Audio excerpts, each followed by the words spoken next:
The Christian bubble. Anyone who has been a part of a small Christian community for any amount of time, whether that be a church, a camp, or a school, knows the term. This bubble refers to the seemingly impenetrable, naive isolation that many Christians fall into. Unaware of the diverse richness of the world around them, they fall into isolation and ignorance. Since my time here at Simpson, I've heard the bubble term passed around. I'm not a part of the bubble, I think to myself, but when I look more into it, I am. We all are.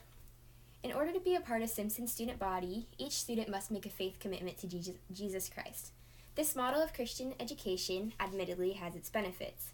However, I believe we are missing out on an important opportunity to open our campus to students of all backgrounds, whether Christian or not. In doing so, we can live out Simpson's mission statement and motto. Simpson University should switch its model of Christian education from discipleship to evangelistic in order to stay true to its motto, Gateway to World Service. So first I must make some important clarifications. A discipleship model, which we currently have, is requiring the student body to be Christians before they come into Simpson. And the model that I would like to push for is an evangelistic model, which means that students are welcome into Simpson whether they have a faith background or not.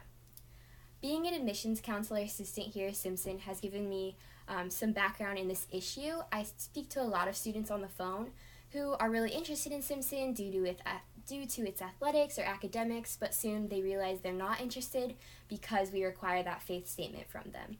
They might want to be a part of Simpson and they might want to learn in a faith-oriented environment, but just because they haven't been taught faith in their past, they aren't allowed this opportunity. And so we're really being irresponsible with all our resources that we have here at Simpson and all the ways that we could be able to minister to high school seniors coming into their freshman year of college. In his 2014 essay entitled Evangelism as Discipleship, Roger Hewitt makes an important reference to the job of leaders within Christian higher education. The leader should be prepared to journey with groups of people who are turned off from the traditional inherited forms of being church, but who still want to follow Jesus without the institutional burden. Professors and administrators here at Simpson need to be aware that the term church now comes with baggage for a lot of modern-day students and Christians or non-Christians.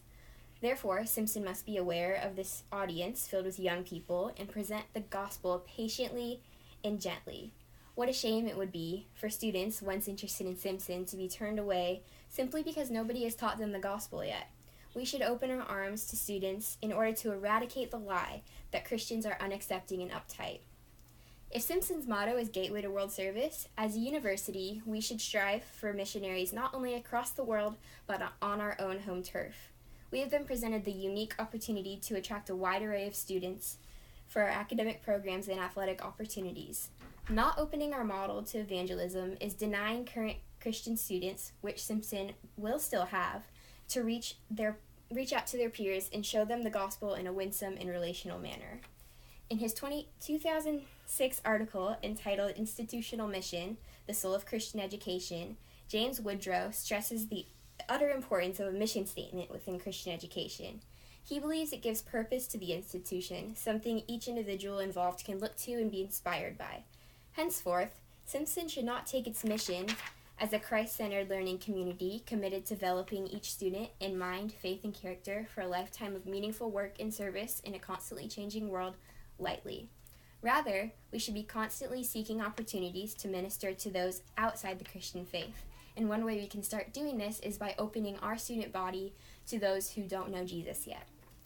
Opponents of evangelistic education models may claim that Christian schools need a Christian student body in order to function as a religious institution.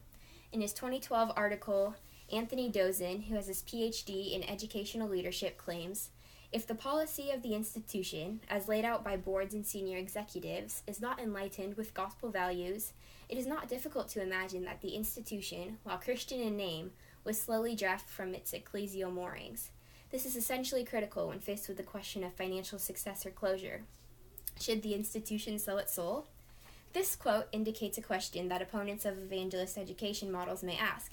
If we begin to accept non-Christians, will Simpson simply turn its back on its Christian values? Absolutely not. The Great Commission in Matthew 28 is very clear, as Jesus calls his disciples, and that would be current Christians at Simpson and current Christians who continue to come to Simpson, to, therefore, go and make disciples of all nations, baptizing them in the name of the Father, and the Son, and the Holy Spirit, and teaching them to obey everything I have commanded you. And surely I am with you always to the very end of the age. Jesus says all nations. And yes, that means Taiwan and Albania and the Philippines, but that also means our neighbors in Shasta County who don't know Jesus yet. In conclusion, Simpson University should switch its motto from discipleship to evangelist in order to do the important work of ministry in its own backyard. If Simpson is going to claim the current motto and mission it has, then should we not start by evangelizing to its students interested in a high-quality liberal arts education? We have been presented with an opportunity to use education as the means by which we share the gospel with our own student body.